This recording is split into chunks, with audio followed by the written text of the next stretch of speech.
구약성경 민수기 33장 37절 말씀입니다.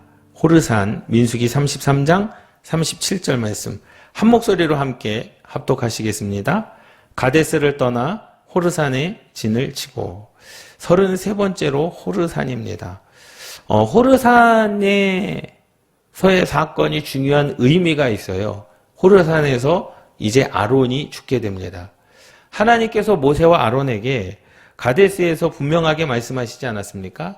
너희가 거룩함을 나타내지 아니한 고로 너희는 이스라엘 백성들과 함께 가나안에 들어가지 못할 것이다. 모세도 가나안에 들어가기 전에 죽게 되고 아론도 가나안에 들어가지 못하고 죽게 됩니다. 모세는 사실 그 아론이나 모세가 가나안에 들어가지 못하고 죽었다는 것은 하나님의 다 섭리 아니겠습니까?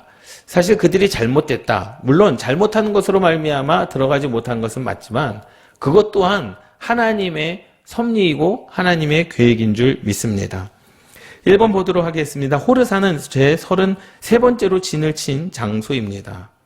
호르산이라는 뜻으로 호르산은 산이라는 뜻으로 호르산은 산 중의 산, 산악지대, 장엄한 산맥이라는 뜻입니다.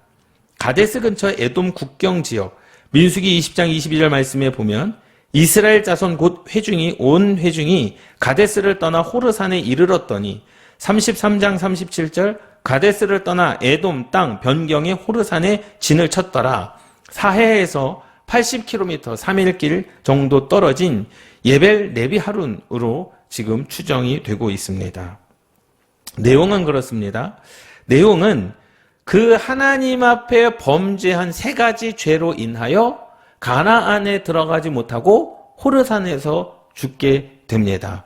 그러면 아론이 범죄한 3가지가 뭐냐? 첫 번째는 아론이 과거에 금송아지를 숭배하는 것을 주도했습니다. 우상 숭배를 주도했다라는 거예요. 한 분 하나님을 섬겨야 되는데 우상 숭배를 했다라는 겁니다. 그것이 첫 번째 죄. 출애굽기 32장 1절에서 20절까지의 말씀이 길어가지고요. 이게 이제 프린트물에 기록하진 않았지만 가서 읽어보시면 좋겠습니다. 두 번째로는 모세가 구스 여인 취한 것을 비난하는 중대한 죄를 범했습니다. 이것은 뭡니까? 지도자를 비방한 죄입니다. 지도자. 하나님께서 세우신 지도자를 비방한 죄예요. 그런데 이 민수기 12장 1절에서 16절 말씀 아론이 모세가 구스 여인을 취한 것을 비난했습니다. 그런데 왜 이것이 중대한 죄를 범하였느냐? 근데 혼자만 그것을 알고 혼자만 그 모세를 비방한 것이 아니라 그것을 뭐 했습니까? 모든 사람들에게 알렸다라는 거예요. 그렇기 때문에 지도자를 비방하고 모함한 죄가 두 번째 죄입니다. 그리고 세 번째는 모세가 반석을 명하여 물을 내라 하는 하나님의 말씀을 거역하고 반석을 2번 칠 때 그 일에 동조했다라는 겁니다. 다시 말하자면 죄를 짓는 자와 함께 했다라는 거예요. 하나님 앞에 불순종하는 자와 함께 했다라는 겁니다. 동조했다라는 거예요. 그 아론이 지은 이 3가지 죄로 말미암아 첫 번째 우상을 숭배하는 일을 주도했고 두 번째 하나님께서 세우신 지도자를 비방하고 모함했고 세 번째 죄에 대한 일에 동조했다라는 겁니다. 그 죄의 자리를 떠나지 않았다라는 거예요. 그 일에 동조하였습니다. 아론은 이러한 죄에 대한 대가로 호르산 꼭대기에 올라가 죽었습니다. 민수기 20장 28절 모세가 아론의 옷을 벗겨 그의 아들 엘르아살에게 입히매 아론이 그 산 꼭대기에서 죽으니라 모세와 엘르아살이 산에서 내려오니라고 말씀하고 있습니다. 저와 여러분들도 마찬가지입니다. 여러분 우리는요 우상 숭배를 주도하는 자들이 되면 안 되는 줄 믿습니다. 하나님께서 세우신 지도자를 비방하거나 모함하면 안 되는 줄 믿습니다. 그리고 죄를 짓는 자와 함께 동조하면 안 되는 줄 믿습니다. 하나님께서는 이 죄에 대하여 철저하게 뭐 하십니까? 철저하게 다루시겠다라는 거예요. 그래서 아론에게 입혔던 대제사장의 에봇을 벗겨 그의 아들 엘르아살에게 허락하신 줄 믿습니다. 2번 보도록 하겠습니다.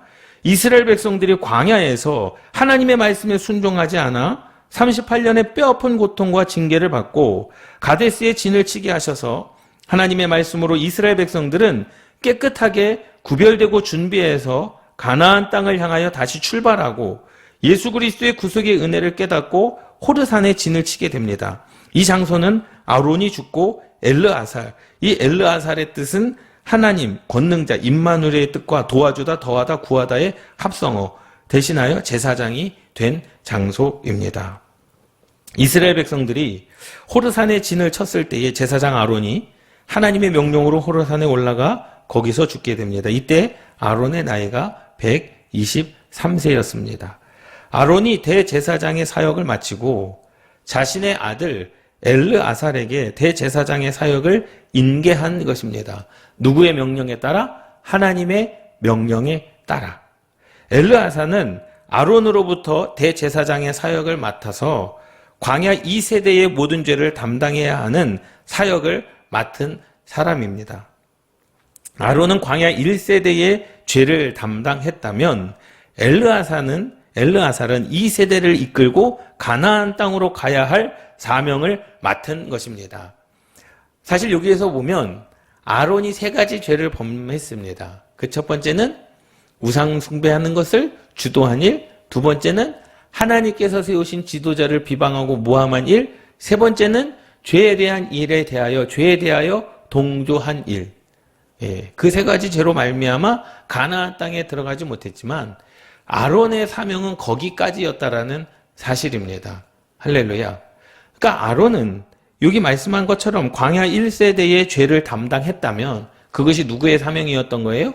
아론의 사명이었던 것인 줄 믿습니다. 엘르아살은 2세대를 이끌고 가나안 땅으로 가야 할 사명을 맡은 것이다 라는 거죠. 그럼 아론도 아까 말씀을 드렸던 것처럼 아론은 하나님을 잘 섬기는 대제사장이었지만 삶에서는 뭐 했습니까? 삶에서는 평안한 삶을 살지 못했다라는 거예요.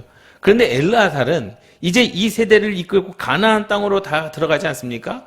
엘르아살은 가나안 땅에서 그의 육신의 삶 또한 평안함으로 살게 된 줄 믿습니다.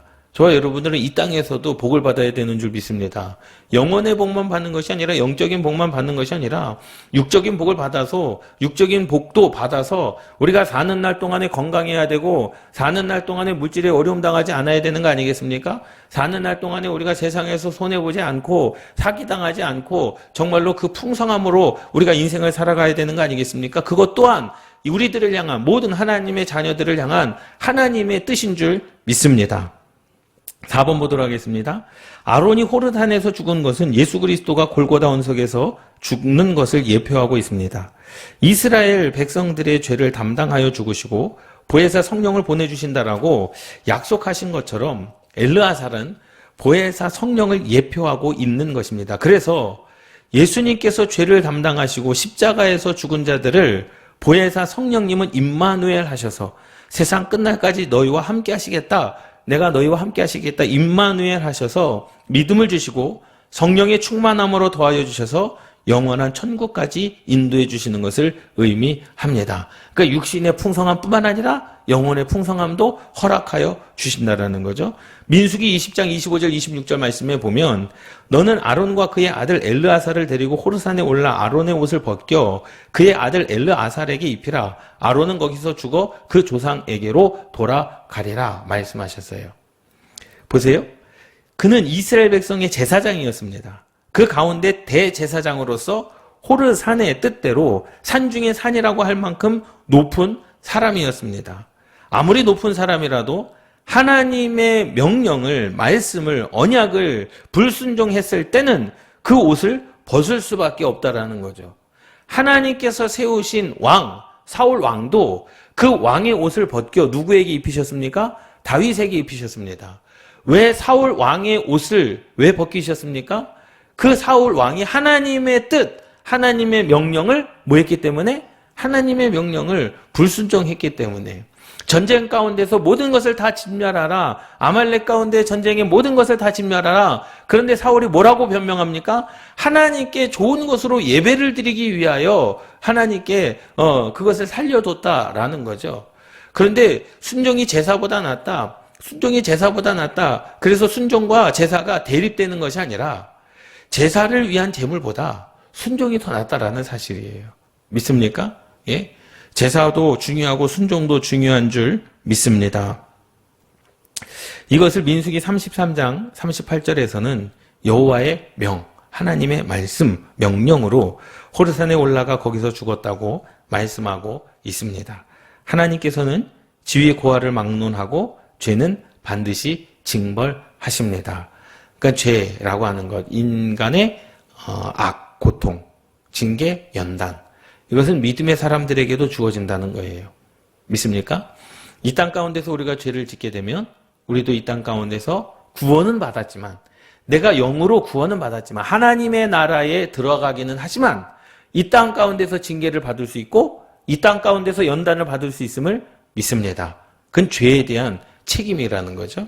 모든 죄는 하나님께서 사해 주셨지만 죄에 대하여서는 하나님께서 반드시 징벌하신다라는 사실을 여러분 기억하시기 바랍니다. 6번, 하나님께서 명령하셔서 아론과 엘르아살이 호르산에 올라가 아론의 대제사장의 옷을 벗어서 엘르아살에게 입히고 아론은 호르산에서 죽게 된다고 말씀하였습니다. 예수님께서도 예언하시기를 주님이 죽으시면 보혜사 성령을 보내주신다고 했습니다. 예수 그리스도를 예표하고 성령을 예표하는 것이죠. 요한복음 14장 6절, 내가 아버지께 구하겠으니 그가 또 다른 보혜사를 너희에게 주사 영원토록 너희와 함께 있게 하리니, 엘르아살의 뜻, 그것이 뭡니까? 바로 보혜사 성령을 예표하는 겁니다. 엘르아살의 뜻, 그 뜻이 뭐라고 아까 말씀을 드렸어요? 엘르아살의 뜻은 하나님 권능자 임마누엘, 도와주다, 더하다, 구하다의 합성어. 그러니까 보혜사 성령님도 똑같습니다. 다른 보혜사를 너희에게 주사 영원토록 너희와 함께 있게 하겠다. 요한복음 16장 7절 말씀, 그러나 내가 너희에게 실상을 말하노니 내가 떠나가는 것이 너희에게 유익이라. 예수님께서 죽어야지만 부활하시고 부활하셔야지만 성령이 임하시는 줄 믿습니다. 그러니까 죽는 것이 유익한 거예요. 예수 그리스도께서 죽는 것이 유익한 것입니다. 내가 떠나가지 아니하면 보혜사가 너희에게로 오시지 아니할 것이요 가면 내가 그를 너희에게로 보내리니. 8번 보도록 하겠습니다. 예수님께서도 성부 하나님께 구함으로 보혜사 성령을 우리에게 보내주셔서 영원토록 함께 있겠다고 말씀하고 있습니다. 또한 예수님이 떠나가시는 것이 우리에게 유익이며 주님이 떠나가지 않으면 보혜사 성령님이 우리에게 오시지 않는다고 말씀하고 있는 줄 믿습니다. 주님이 가시면 우리에게 보혜사 성령님을 보내주시겠다고 약속하셨습니다. 이분이 우리와 항상 임마누엘 하셔서 함께 하시는 분이며 예수 그리스도를 증거하게 하시고 믿게 하셔서 영원한 천국까지 인도해 주시는 분입니다. 아멘. 그래서 호르산에 대한 이 말씀 중에 중요한 말씀은 아론이 호르산에서 죽었다. 엘르아살이, 성령님을 예표하는 엘르아살이 그 대제사장의 옷을 입었다라는 것. 그리고 아론이 호르산에서 왜 죽게 되었느냐? 세 가지 범죄함 때문이라는 거죠. 우상 숭배하는 일을 주도했고, 하나님께서 세우신 선지자를, 하나님께서 세우신 자를 비방하고 모함한 것. 그리고 세 번째는 죄에 대한 일에 동조한 것. 하나님께서는 이것에 대한 책임을 누구에게 물으신 겁니까? 아론에게 물으신 줄 믿습니다. 그러니 저와 여러분들은 하나님의 나라를 위하여 우상 숭배하는 일을 여러분 주도하지 마십시오. 근데 사실 우리가 안 하려고는 해요. 안 하려고는 하지만 우리의 마음 가운데 그러한 일들이 곳곳에 숨어 있게 된다라는 거죠. 세상에 미신적인 일들이 너무나 많지 않습니까? 뭐 예를 들자면 어르신들이 하시는 말씀이 있지 않습니까? 문지방은 뭐 밟으면 안 되고, 다리를 떨면 안 되고, 어디에 앉으면 안 되고, 어디는 무엇에다 놔야 되고, 그것이 다 뭡니까? 미신 아니겠습니까? 우리는 그것에 자유로운 자들인 줄 믿습니다. 좋은 게 좋다고 그렇게 하면 되지 않습니까? 그런데 그 마음께 좋은 게 좋은 건 맞지만 그 마음에 어떠한 마음이 있어요? 혹 그것으로 말미암아 잘못되면 어떠할까라고 하는 그러한 생각이 뭡니까? 그러한 생각이 다 우상을 숭배하는 악한 생각임을 깨달으시기 바랍니다. 그래서 우리는 내 삶 가운데 우상을 숭배하는 일을 주도하는 자들이 되면 안 되고, 하나님께서 세우신 자들을 여러분 비방하거나 모함하면 안 되는 줄 믿습니다. 담임 목사님을 잘 섬기시기를 바랍니다. 여러분들의 인생 가운데 놀라운 축복의 역사가 임할 줄 믿습니다. 그것은 제 말이 아니라 성경에 기록된 말씀이죠. 그리고 세 번째로는 죄를 짓는 자들과 함께 동조하지 말라는 겁니다. 그들과 함께하지 말라는 겁니다. 아론이 모세에 명하여 반석에서 물을 내라 할 때 그 일에 대하여 모세가 불순종할 때 아론이 뭐 했습니까? 동조했다라는 겁니다. 그 일은 우리가 하면 안 되는 줄 믿습니다. 9번 보도록 하겠습니다. 엘르아살이 대제사장의 사역을 이어받은 것은 보혜사 성령이 우리와 함께하고 있다는 것을 의미해 주고 있습니다. 호르산에서 아론이 죽은 것은 골고다에서 주님이 죽으신 것을 의미합니다. 할렐루야.